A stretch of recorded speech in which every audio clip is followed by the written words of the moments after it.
Hi student, आज हम कक्षा 12वीं में अध्याय 1 में समष्टि अर्थशास्त्र का अध्ययन करेंगे। इसके पहले अपन ने व्यष्टि अर्थशास्त्र का अध्ययन किया था, ठीक। तो आज हम बात करेंगे समष्टि अर्थशास्त्र के बारे में। तो प्राचीन काल में जो अर्थशास्त्री थे तो व्यष्टि अर्थशास्त्र के द्वारा जो अर्थव्यवस्था में आर्थिक समस्याएं थी, उन आर्थिक समस्याओं का निराकरण व्यष्टि अर्थशास्त्र से संभव नहीं हो पा रहा था। उसी के परिप्रेक्ष्य में समष्टि अर्थशास्त्र अर्थात अर्थशास्त्र की एक नई शाखा का उदय हुआ, जिसे हम समष्टि अर्थशास्त्र के नाम से जानते हैं। और समष्टि विश्लेषण का विकास मुख्य रूप से 1930 में जो विश्वव्यापी मंदी आई हुई थी, उस समय इसका उदय हुआ था।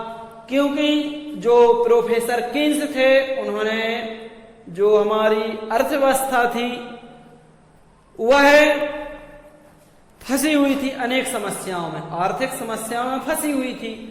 तो उन आर्थिक समस्याओं से बाहर निकालने के लिए कीन्स ने जो मंदी में फंसी हुई अर्थव्यवस्था थी, उस अर्थव्यवस्था को मंदी काल से बाहर निकालने के लिए व्यापक विश्लेषण को अपनाया और समष्टि अर्थशास्त्र के माध्यम से जो मंदी में फंसी हुई अर्थव्यवस्था थी उसे बाहर निकालने के अनेक तर्क इन्होंने प्रस्तुत किए और व्यापक अर्थशास्त्र का पर्याप्त योगदान देखने के लिए मिला था, ठीक।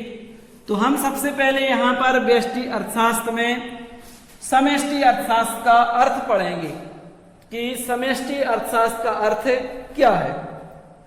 तो समष्टि अर्थशास्त्र आर्थिक विश्लेषण की उस शाखा को कहते हैं जो समस्त अर्थव्यवस्था अर्थात संपूर्ण अर्थव्यवस्था का और अर्थव्यवस्था से संबंधित बड़े योगों औसतों जैसे कि कुल राष्ट्रीय आय, कुल व्यय, कुल उत्पादन, कुल विनियोग, कुल रोजगार और कुल उपभोग, अर्थात ये बड़े संबंधित बड़े औसत योग हैं जिनका अर्थव्यवस्था से संबंध है। इनका परस्परिक संबंधों का अध्ययन व्यष्टि अर्थशास्त्र में किया जाता है, इसलिए इसे हम समष्टि अर्थशास्त्र में किया जाता है, इसलिए हम इसे समष्टि अर्थशास्त्र के नाम से जानते हैं। इसके बाद हम देखेंगे प्रोफेसर बोल्डिंग के अनुसार समष्टि अर्थशास्त्र की परिभाषा। तो प्रोफेसर बोल्डिंग के अनुसार समष्टि अर्थशास्त्र का संबंध व्यक्तिगत मात्राओं के अध्ययन से नहीं है, बल्कि इन मात्राओं के समूहों से है, ठीक। और संबंधित व्यक्तिगत आय से ना होकर बल्कि इसका संबंध राष्ट्रीय आय से है, व्यक्तिगत कीमतों से ना होकर बल्कि इसका जो संबंध है वो कीमतों के स्तर से है, व्यक्तिगत उत्पादन से नहीं बल्कि राष्ट्रीय उत्पादन से होता है। तो ऐसे अर्थशास्त्र को हम समष्टि अर्थशास्त्र कहते हैं। जैसे कि यहाँ पर एक बात आई, व्यक्तिगत मात्राओं से नहीं, तो जैसे कि ये एक मात्रा है तो व्यष्टि अर्थशास्त्र में तो इसके बारे में अध्ययन किया जाता है, तो यहाँ एक मात्रा का अध्ययन नहीं किया जाता समष्टि अर्थशास्त्र में, बल्कि इस मात्राओं का जो समूह है, इस पूरे समूह का अध्ययन व्यष्टि अर्थशास्त्र में वो समष्टि अर्थशास्त्र में किया जाता है, ठीक। तो समष्टि अर्थशास्त्र को योगात्मक अर्थशास्त्र भी कहते हैं, इसलिए इसे योगात्मक अर्थशास्त्र भी कहते हैं, ठीक। और समष्टि अर्थशास्त्र को आय और रोजगार के सिद्धांत के नाम से जाना जाता है। ये पॉइंट नोट कर लो कि समष्टि अर्थशास्त्र को आय एवं रोजगार के सिद्धांत के नाम से भी जाना जाता है। आय एवं रोजगार का सिद्धांत, इस नाम से समष्टि अर्थशास्त्र को जाना जाता है, ठीक है। आय और रोजगार का सिद्धांत या इसे राष्ट्रीय विश्लेषण भी कहते हैं समष्टि अर्थशास्त्र के लिए। और प्रोफेसर सुल्ली के शब्दों में लिखा गया है कि समष्टि अर्थशास्त्र का मुख्य अंतरराष्ट्रीय आय विश्लेषण है। ठीक, इसके बाद हम अध्ययन करेंगे विशेषताओं के बारे में कि समष्टि अर्थशास्त्र की क्या विशेषताएं हैं। तो समष्टि अर्थशास्त्र की विशेषताएं निम्नलिखित हैं। सबसे पहले हम बात करेंगे व्यापक दृष्टिकोण। सबसे पहला है व्यापक दृष्टिकोण। तो व्यापक दृष्टिकोण में बताया है कि समष्टि अर्थशास्त्र में संपूर्ण अर्थव्यवस्थाओं से संबंधित बड़े योगों का अध्ययन समष्टि अर्थशास्त्र में किया जाता है, इसलिए इसे योगात्मक अर्थशास्त्र कहते हैं। व्यापक अर्थात संपूर्ण अर्थव्यवस्था, पूरी अर्थव्यवस्था का अध्ययन और इस अर्थव्यवस्था से संबंधित जितने भी बड़े योग हैं, औसतों का अध्ययन समष्टि अर्थशास्त्र में किया जाता है, इसलिए इसे योगात्मक अर्थशास्त्र के नाम से जाना जाता है। दूसरा पॉइंट है विशेषताओं में व्यापक विश्लेषण। व्यापक विश्लेषण, तो व्यापक विश्लेषण में बताया गया है कि समष्टि अर्थशास्त्र में व्यक्तिगत विश्लेषण ना होकर, एक व्यक्ति से संबंधित ना होकर, एक इकाई से संबंध नहीं होकर, बल्कि व्यापक विश्लेषण होता है संपूर्ण अर्थव्यवस्था। इसलिए इसमें सरकार, मौद्रिक एवं राजकोषीय नीतियों का अध्ययन समष्टि अर्थशास्त्र में किया जाता है। तो एक क्वेश्चन आ सकता है अपना कि मौद्रिक नीतियों और राजकोषीय नीतियों का अध्ययन किस अर्थशास्त्र में किया जाता है। ये पॉइंट नोट कर लेना कि समष्टि अर्थशास्त्र में मौद्रिक नीति और राजकोषीय नीतियों का अध्ययन किया जाता है। ठीक है, इसके बाद तीसरा पॉइंट है अपना आय और रोजगार का सिद्धांत। आय व रोजगार का सिद्धांत। तो आय और रोजगार का सिद्धांत, तो समष्टि अर्थशास्त्र में राष्ट्रीय आय तथा कुल रोजगार, राष्ट्रीय आय यानी कि संपूर्ण देश की, और कुल रोजगार का अध्ययन समष्टि अर्थशास्त्र में किया जाता है और प्रमुख केंद्रीय स्थान रखता है, इसलिए इसे आय और रोजगार के सिद्धांत के नाम से जानते हैं। ठीक है, चौथा है अपना परस्पर निर्भरता। परस्पर निर्भरता, तो परस्पर निर्भरता में बताया है कि समष्टि अर्थशास्त्र में राष्ट्रीय आय और कुल रोजगार, समष्टि अर्थशास्त्र में समूहों और औसतों का अध्ययन होने के कारण एक दूसरे से संबंधित हैं। समष्टि अर्थशास्त्र में समूहों और औसतों का अध्ययन होने के कारण ये एक दूसरे से तो संबंधित, एक दूसरे से रिलेशन है कि एक समूह औसतों में परिवर्तन होने पर दूसरे समूह औसतों में परिवर्तन देखने को मिलता है। ठीक है, इसलिए बताया गया कि परस्पर निर्भरता है समष्टि अर्थशास्त्र में समूहों और औसतों में। ठीक है, इसके बाद हम बात करेंगे समष्टि अर्थशास्त्र का महत्व, कि समष्टि अर्थशास्त्र का क्या महत्व है।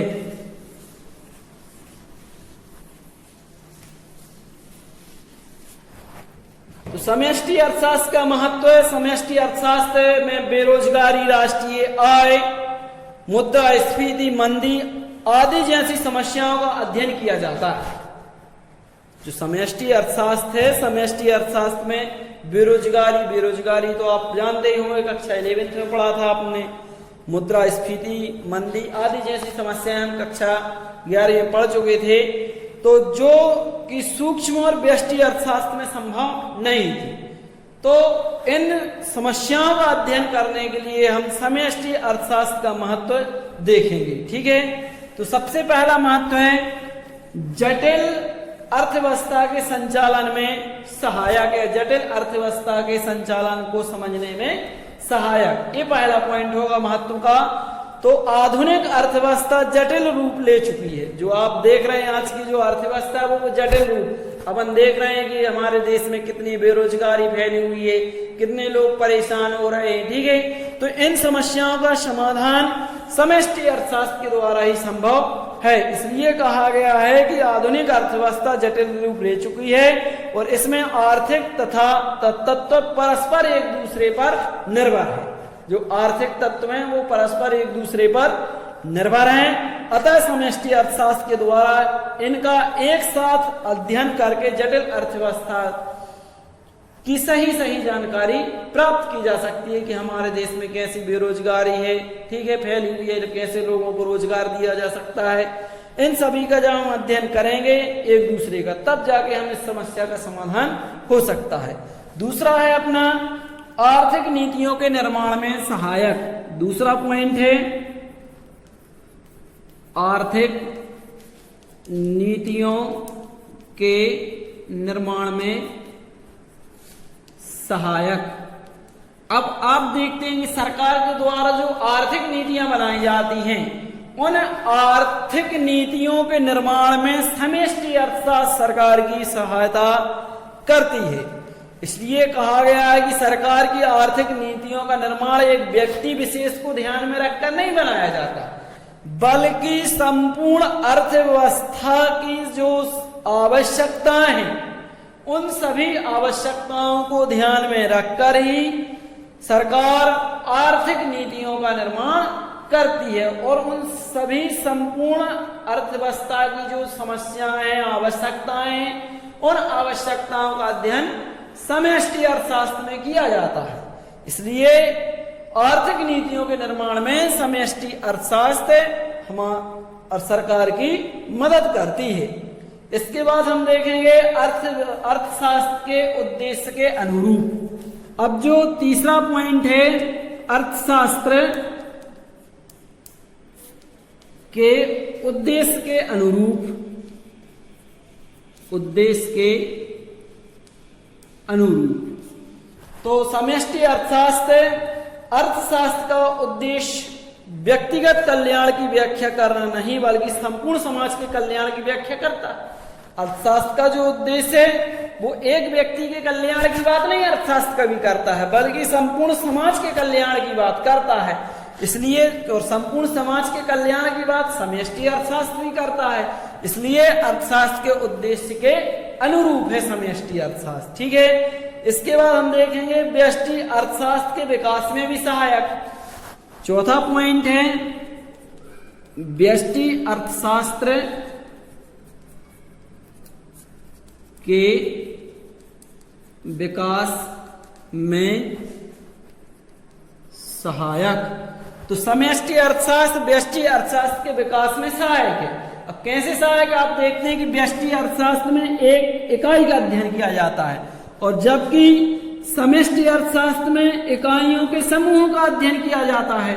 तो जब हम इन समूहों का अध्ययन करेंगे तो इसके अंतर्गत इस इकाई का भी अध्ययन किया जाएगा, और इस इकाई के अध्ययन के द्वारा समष्टि अर्थशास्त्र का विकास, वो व्यष्टि अर्थशास्त्र का विकास होता है। इसलिए कहा गया कि व्यष्टि अर्थशास्त्र के विकास में समष्टि अर्थशास्त्र सहायता देता है। उदाहरण के लिए जैसे कि उपयोगिता ह्रास नियम का निर्माण तभी संभव है जब इसकी व्यक्तियों के समूहों के व्यवहार का अध्ययन किया जाता है, ठीक।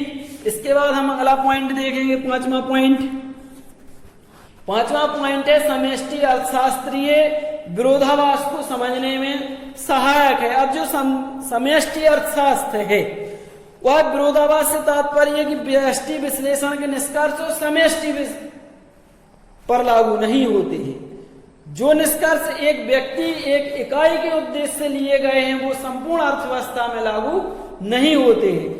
लेकिन जो समष्टि अर्थशास्त्र में समूह, योग, संपूर्ण समाज, इन सभी को उद्देश्य को ध्यान में रखकर जो निर्णय लिए गए हैं वो व्यष्टि अर्थशास्त्र में सहायक होते हैं, ठीक है, एक व्यक्ति के हित में सहायक होंगे। इसलिए बताया कि ये जो समष्टि अर्थशास्त्र, व्यष्टि अर्थशास्त्र में जो विरोधाभास है उसको समझने में समष्टि अर्थशास्त्र सहायता करता है, ठीक है। इसके बाद हम देखेंगे समष्टि अर्थशास्त्र की सीमाएं, कि समष्टि अर्थशास्त्र की क्या सीमाएं हैं। तो समष्टि अर्थशास्त्र की सीमाएं निम्नलिखित हैं।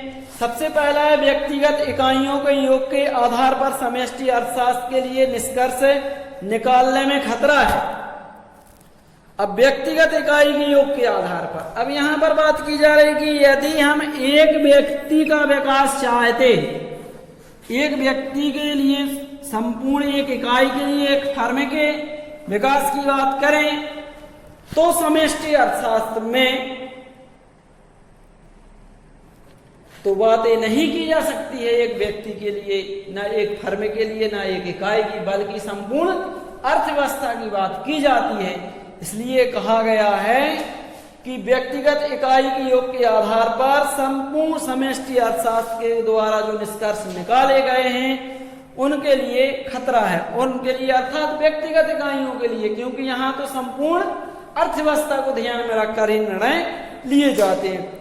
यह आवश्यक नहीं है कि व्यक्तिगत इकाइयों के संबंध में जो बात सत्य हो वह संपूर्ण समाज के लिए सत्य हो। उदाहरण, यदि हम एक व्यक्ति बैंक से अपनी जमा को निकालता है तो कोई खतरा नहीं होगा। अब यहाँ पर बात समझिए आप कि यदि ये एक व्यक्ति है, ये जो व्यक्ति है, यदि ये बैंक जाता है और बैंक से पैसा निकालता है तो कोई खतरा नहीं रहेगा। लेकिन आप देखिए, यदि संपूर्ण पूरी समाज यदि चली जाए इस बैंक में पैसा निकालने के लिए, तो निश्चित है कि ये बैंक क्या हो जाएगा, खाली हो जाएगा और बैंक व्यापार खत्म हो जाएगा। बैंक में ताला लग जाएगा, क्योंकि बैंक के पास पैसा नहीं होगा तो बैंक अपना व्यापार नहीं कर पाएगी। इसलिए बताया गया है कि समष्टि अर्थशास्त्र की यह एक सीमा है कि व्यक्तिगत इकाइयों के योग के आधार पर समष्टि अर्थशास्त्र के लिए जो निष्कर्ष निकाले गए वह खतरे हैं। ठीक है, क्योंकि एक व्यक्ति यदि बैंक से पैसा निकालता तो बैंक को कोई खतरा नहीं, और जब सभी खातेदार यदि पैसा निकाल लेंगे तो बैंक को खतरा उत्पन्न हो जाएगा। इसलिए इसकी क्या है, समष्टि अर्थशास्त्र की सीमा है। ठीक है, इसके बाद हम बात करेंगे समूह की बनावट पर ध्यान न देना। आप वह नीतियां जो समूह की बनावट पर ध्यान नहीं देती हैं वह कभी कभी भ्रामक परिणाम भी देखने को मिलते हैं। जैसे कि 1990 और 91 में उत्पादन स्तर समान है, इसलिए कोई परिवर्तन दिखाई नहीं दिया। लेकिन 1990 में जो कृषि वस्तुओं का उत्पादन ज्यादा तथा औद्योगिक वस्तुओं का उत्पादन कम हो गया था, जिससे 1991 कृषि वस्तुओं का उत्पादन कम और औद्योगिक वस्तुओं का उत्पादन ज्यादा हो गया था, जिससे समूह के आधार पर कोई भविष्यवाणी करना या नीति बनाना उचित नहीं होता। अर्थात कहने का मतलब ये है कि 1990 और 91 में उत्पादन स्तर पर एक निर्णय, एक अनुमान लगाया गया था कि 1990 और 91 में यहां पर कृषि से उत्पादन अधिक होगा और उद्योग से उत्पादन कम होगा। ये निर्णय लिया गया था। चूंकि परिणाम यह निकला कि कृषि का उत्पादन कम हुआ और उद्योगों से उत्पादन अधिक हुआ, इसलिए कहा गया कि समूह की बनावट पर यह ध्यान नहीं देता है। नेक्स्ट है विजातीय समूहों की समस्या। अगला जो महत्व है विजातीय समूहों की समस्या। तो समष्टि विश्लेषण में आवश्यक नहीं है कि जिस समूह का अध्ययन किया जा रहा है वह सजातीय हो, और यदि समूह की रचना ऐसी इकाई के आधार पर हुई तो जिसका पारस्परिक संबंध नहीं होगा और ऐसे समूह के द्वारा जो निष्कर्ष निकाले गए वो सही नहीं होंगे। ठीक है, नेक्स्ट पॉइंट होगा अपना, एक समूह अर्थव्यवस्था के विभिन्न क्षेत्रों के असमान रूप से प्रभावित करता है। अब उदाहरण के लिए यदि राष्ट्रीय आय में वृद्धि होती है, कुछ लोगों की आय में बहुत अधिक बढ़ जाएगी, जबकि अन्य लोगों की आय थोड़ी सी बड़ी रहेगी। कुछ लोगों के पास अधिक धन होगा और कुछ लोगों के पास बहुत कम होगा।